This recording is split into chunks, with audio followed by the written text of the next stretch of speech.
Welcome back. I'm here today with Aldo Carrascoso, and he's the founder of and COO of Aligned Commerce. Welcome to today's show. Thanks for having me. And actually, I mean, truly, you're a serial entrepreneur. That may be a more accurate depiction of what you do. But I love having you on today. Thanks for coming on. For the listeners, can you give us background of how you got to where you are today and some of the things that you've done along the way? Perfect. Yeah. So before we move further, so we were formerly known as Aligned Commerce. We just rebranded maybe less than a week ago to Veem. So it's the same business. It's just a new name. So I just wanted to let VEM? VEEM. VEM. Yes. Okay. It's just easier. Okay. So my journey, actually, I was born in the Philippines, in a place called San Juan, Metro Manila. I was born in a family of not necessarily entrepreneurs. We were very tech focused. So I was engaged in coding at third grade. I destroyed and created my first television set in the fourth grade. And I like the way you destroyed your first television set. and then I created my first radio, I remember, in fifth grade. So my folks encouraged this whole ask permission, seek forgiveness rather than permission. So I was able to innovate as a child. So I think the basics of coding was really ingrained then. Then I went into university. I was able to, I had conversations with people.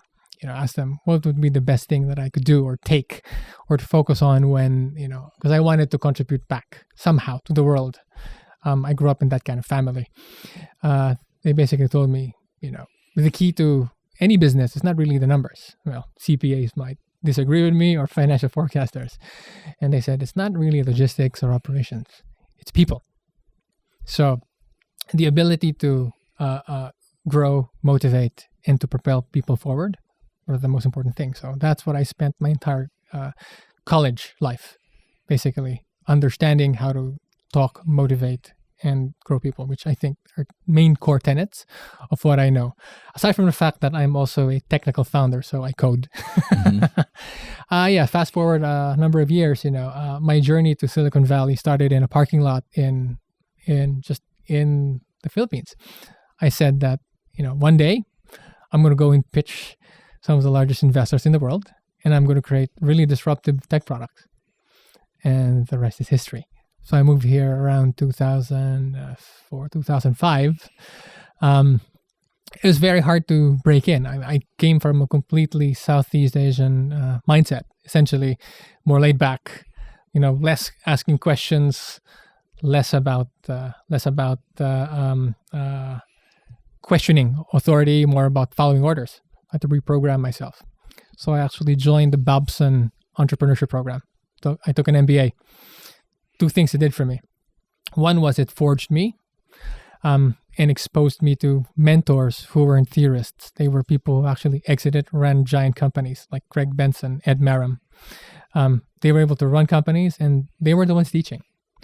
The other one was I was able to launch my first startup.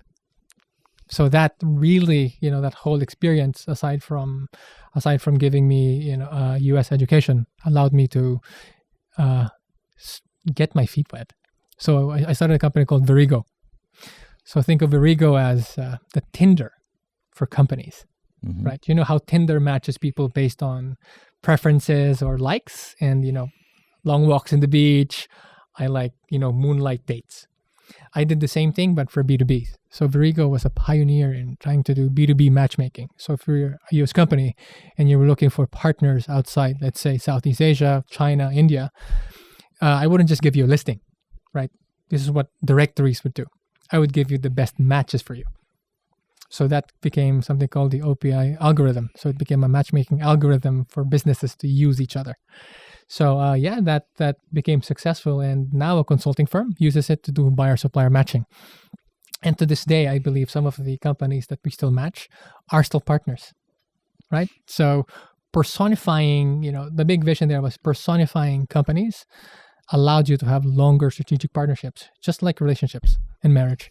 Although you're the epitome of that entrepreneur that they're out not to make money but to solve problems, and to find ways that the market isn't addressing to put the technology and resources in place.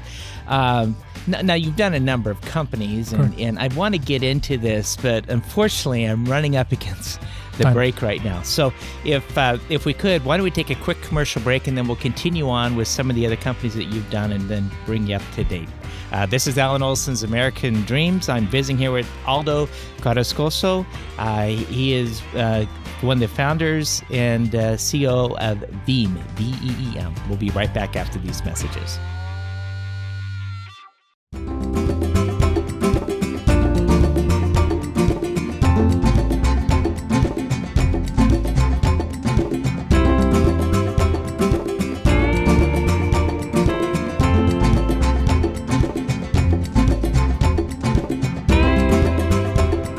Since you can't take your wealth with you, spend time with your family.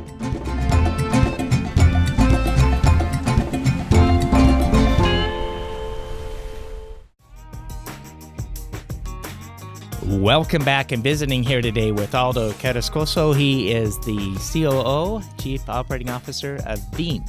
And before that, we're talking about your first company that you found, Vertigo? Verigo. Verigo, excuse me, and which was a B2B for businesses similar to Tinder. And then what did you go on from there?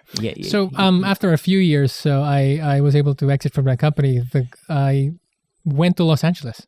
So one of my main passions was movie. I love movies. I think movies are a way for me to vicariously live through like the heroine or even the villain.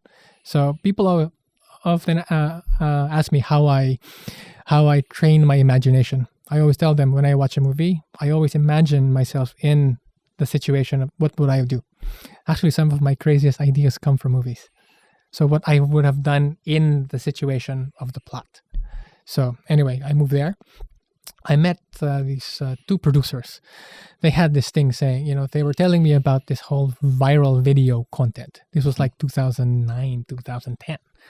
I wasn't even known, right? So if you were some normal kid and you've got this compelling thing that you'd like to show on TV, you would actually need to show up in a station, give them a DVD, and then they would basically, they would do a content meeting. They would find out if they want to put you on TV because you caught something. If they did, you would have to give them the raw file, right? There's this infamous story, and I will not name names. But apparently there's this a gentleman from the Midwest that filmed something compelling. And he licensed it for anywhere between $100 to $1,000 to a network. Network went on and monetized it for a lot more money. So then, when we started it, we found that there was this huge disconnect between people who needed the content and people creating the content. And these two producers knew the ones creating them, and they knew the ones who needed them. So they just needed a guy to create the platform. So that became Jukin Media. So at that time, Jukin is now, if I'm not mistaken, one of the world's largest payments licensing platform for user-generated content. So I always ask this to people. Do you have Facebook? Do you have Instagram? Do you? Mm-hmm. Yes. I probably made you laugh already. Mm-hmm. So we provide a tremendous amount of funny videos, viral videos for all of these platforms. Actually, I think the platform itself has over 60 or 70 billion views. It's in 221 markets. I don't even know how many regional offices we already have right now. In every major network in the world, from CNN to Al Jazeera to CCTV to GMA in the world uses that platform to get user-generated content. Like the brands that we've founded, some of them include Fail Army, People Are Awesome, Pet Collective, and a number of other of these things. And if you're actually looking at what we've done, we've actually, I think, contributed around $10 or $15 million back to these video creators. So all it is a platform for them to upload stuff. And then once it's there, the platform syndicates, it licenses, and it distributes to all of these networks. So we really wanted to help these guys who were creating all of this content because they had no idea how to negotiate, right? Mm-hmm. I mean, you don't want to go into some executive's room and the executive's going to show you $100. And then he's going to, wow, $100 for a kid in Midwest who is in high school is a lot of money. So we were able to democratize that process. And at the same time, every major network in the world, from Japan, Germany, to different countries, could have access to these real-time compelling videos. So we own, if you're thinking of a viral video right now, it's probably from the Jukin platform. So that became one of the interesting tidbits of my life. Yeah, it's interesting. And so after Jukin, you didn't stop there. What brought you to the new Veem? Yeah. So essentially, I'm technically called an overseas foreign worker. So always with a problem. Remember, we never started anything because we wanted to make money. Unfortunately, I listen to a lot of pitches, and when you hear a lot of these new entrepreneurs coming in, it's about them making money. And my advice to them is it's always about adding value to people's lives. So back to my story. So with Veem, Align Commerce, then I'm an overseas foreign worker. That technically means I send money back home. I support people, and that's what $30 or $40 billion worth of remittances go into the Philippines alone. And the Philippines is one of the smallest markets for remittances. Look at Mexico, look at India, look at China. Mm-hmm. And people kept complaining, how come you're sending me only this money? And I'm like, absolutely not. I'm sending you that money. I'm sending you much more. So fast forward back of the envelope, no Excel, found out that they were getting 80% of what I was sending them. 80.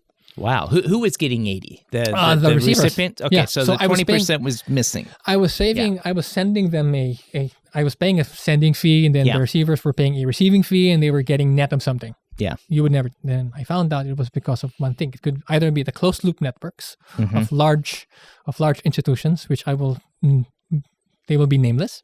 Okay. Or they're because of correspondent banking. So correspondent banking, essentially, banks internationally aren't connected. They're connected by SWIFT, essentially, which is a messaging platform. But in terms of how money transfers or flows between them, they need to be connected by correspondent banks. They don't have direct relationships. So by virtue of that, every time you need to send, let's say I am a Philippine company and I need to send to China, correct, US dollars. The Philippine company will correspond with a bank in New York. That bank in New York will look for a relationship somewhere in Asia to find how to route the money into China. That's how many hops, maybe 3 or 4 hops, right? Just by human nature, or maybe by laws of economics, every time you hop on something, it costs something. It's just like going through a toll gate, like tolls. And no one's questioned that for the longest time. It's always been the whole system, pre-internet, maybe created by the whole wire system was created by Western Union back in the 1900s. It hasn't been redone. So Aldo, we're running up against the break. I need to take a quick break. I'm visiting with Aldo Carrascoso, and he's the Chief Operating Officer of Align Commerce, recently renamed to Veem, BEEM. We'll be right back after these messages. I love fishing, with my family. I think it would be easier to use a net. It was so much fun. The times when we are together, it makes it all the more worth it. Having Dad teach them how to cast a fly rod, and as long as we're doing stuff together, we're having fun. Some people see a father and a son fishing together, while others see a succession plan. Welcome back. I'm visiting here today with Aldo Carrascoso, and he is the Chief Operating Officer of Veem. And we're talking about this new company that was actually filling one of the problems out there between sending money overseas and make it a more efficient process, so more money ends up getting in the hands of the end correct and recipient. So go ahead. So I think we left off with the old wire system created by Western Union, right? It hasn't been changed. Fast forward 2009, 2011, 2012, there's this thing called Bitcoin, right? And if you Googled it at that time, things you would hear about drug trade, FBI shutting down operations, oh my word, murder, and these things. So when, my co-founder and I started it, imagine the horror when we would explain it to a regulator or to a bank. It actually took us many, many, many months to get a simple bank account. Can you imagine that? Now, after you incorporate, you go into Bank of America, they give you a bank account.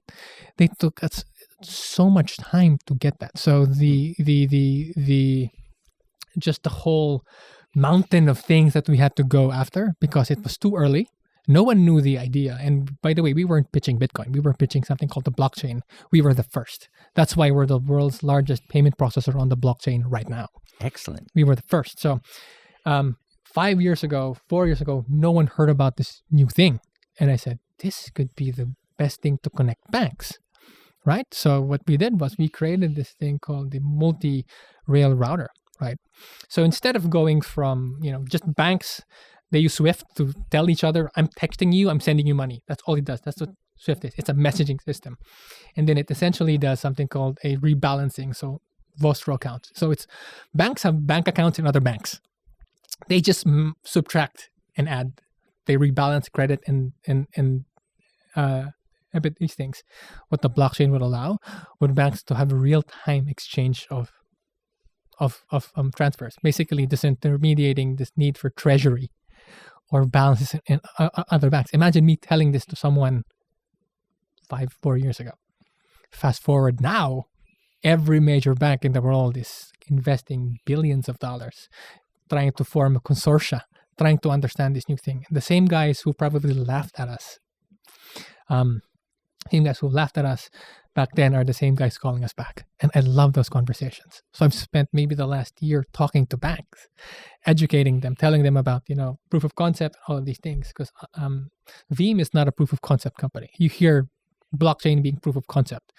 We're not. So they want to find out how to bring something that's, that's operational and that's scalable. So we've got all of these guys calling us back.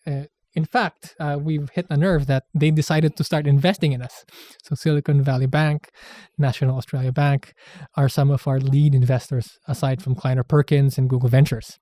So we're probably doing the right thing at this point. So, and then the rest is history. Now we've expanded to 60 countries. We'll be one of the first to actually allow you to remit money out of China. And, for us in the United States, that might not seem to be a big thing.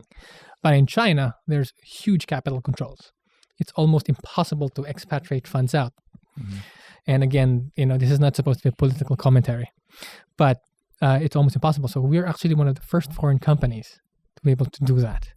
Imagine the excitement of the Chinese market for us to do that. All possible because of this new multi-rail router that we did, basically that we patented. And all it does is it routes money depending on the highway. So if I want to get to Sacramento, I can fly, I can take the highway, I can take a train. I don't know about the train. But my router, all it does is it chooses one. Mm-hmm. You want the quickest, the safest, or the cheapest. We can get even, the algorithm finds out which one is the most efficient. It's amazing the solution you provide. But how do you make money at this? So, what's your model here? Cross-currency, that's all it is. Okay. That's all it is. It's actually free to send, free to receive. We work with so we target only small and medium businesses. Mm-hmm. SMEs, underserved, underfunded. Nobody cares. Typical transaction size is? Anywhere from $1,000 to $10,000. Okay, so the person wanted to send money home. They can... We power those platforms. Okay. So the only way you can use the Veem platform is you're going to use it for a good or service. Okay. We don't use it to remit person. So, we're a regulated entity. So we have an MSB, so a money service business registration federally. We're going after money transmission licenses in states. In fact, we probably have a dozen right now. So they're being granted as it goes.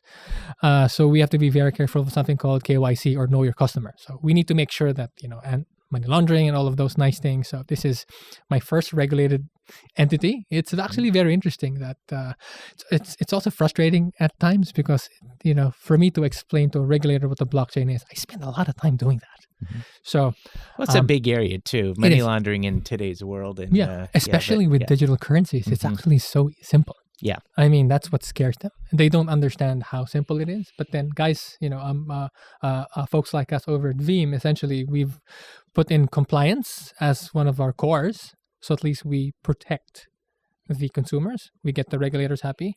And then we protect your funds.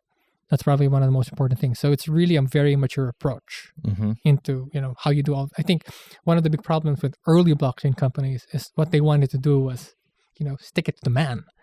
Right? Which was probably not the best thing to do at this point. So for us, we did the reverse. We said, we need to work We need to work with institutions because we need legitimacy. And I believe in, being revolutionary about some things, but then you have to be prudent, pragmatic, and you know how you need to execute. So we worked on these kind of things. Although I understand you're also looking into doing more things with artificial intelligence. However, I'm running up against the break right now, and I have one other segment after, so I'd like to hold you over if that's okay. No worries. Okay, I'm visiting here with Aldo Carrascoso, and we've been visiting about a new company that he co-founded, Veem. He's currently the Chief Operating Officer, but he's moving to the next big idea, artificial intelligence. Stay tuned. We'll be right back after these messages. Welcome back. I'm visiting here with Aldo Carrascoso, and we were the previous segment talking about Veem and how that's disrupting and providing solutions to cross-border transactions and currencies. But you're now moving into artificial intelligence. You want to share with us the direction you're going and how you think that can help us? Yeah. So I think one of the most important things that's always guided me forward was never money. It was always about a purpose. Why you do something was more important, because when you have a very compelling reason why you do something, people follow. Not just employees, investors, media, stakeholders follow. So purpose has always been important. So for Jukin, it was to empower the small guy. For Align, it was to empower the small guy again. It was always about these things. So you found people to believe in you. So this whole artificial intelligence conversation started because of cancer. So my mother, actually, she succumbed to cancer as a child. She had breast cancer. Just recently, over a year and a half ago, my sister, who I love dearly, was diagnosed with breast cancer. So I'm sorry if I'm letting people know, but people need to know this reality. The last time I got pissed off, I started a company called Veem. I got so pissed off that why is there no cure for cancer? I realize it's a confluence of things. First of all of these scientists generate tremendous amounts of data from the human body. And I found out that 70 to 90% of it is thrown away. Why would you throw away that much data? Because you want to know why? Because they don't understand what to do with it, right? Second, preparation for all of these of just samples when you find out cancer tumors is so manual. Right, so it's prone to human error. So you need to instrument. It needs to go through instruments rather than human hands. Less intervention, better accuracy and precision. And the third one was, they were based on RNA and DNA. What's the thing about RNA and DNA? Scientists have found that it may be too noisy.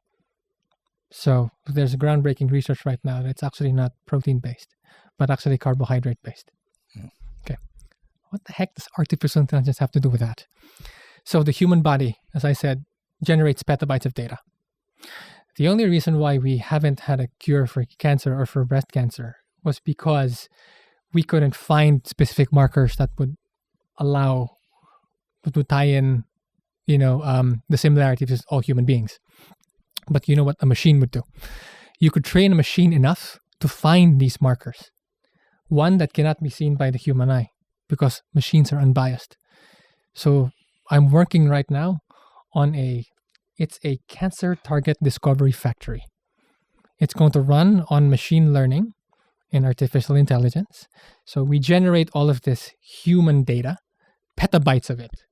Instead of going through a normal statistical method, it's going to go through a machine learning model that's going to find out new signals, new structures. And these new signals and structures were never discovered before, right? And they will be glycan or carbohydrate based. This, I've been circulating this around a long time with scientific community, the medical community, and investment community. The response is the most tremendous I've ever had with anything I've ever done. And I remember the blockchain when I was pitching it 4 or 5 years ago, when no one believed me. Now I'm pitching artificial intelligence for healthcare, and I'm telling them it's the same thing replaying again. And I'm seeing that it's going to impact, AI is going to impact healthcare significantly, improving people's lives more than it is financial services, more than it is talking to Alexa, more than it is talking to Siri. I think this will be I've had 20 years experience as an entrepreneur, and the one thing I don't want to do is boil the ocean or make gigantic claims. But I think this is the key to really providing a scalable solution to battling breast cancer. Absolutely amazing. And although we're out of time today, but I appreciate you being on today's show. I've been visiting here today with Aldo Carrascoso, and thanks for joining us here on America Dreams, and join us next week right here on this station.